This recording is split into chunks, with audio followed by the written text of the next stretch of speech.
Right now, our Sports Sentiment API is returning a plus 0.30 sentiment score despite a minus 0.40 momentum over the past 24 hours.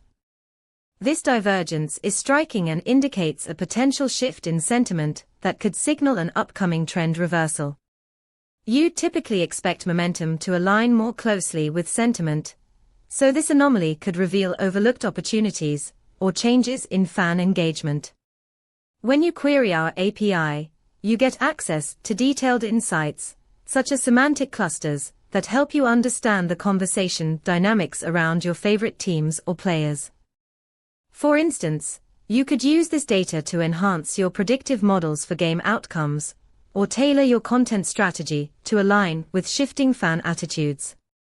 Dive deeper into this data and explore your options at pulsebit.logenterprise.com/docs.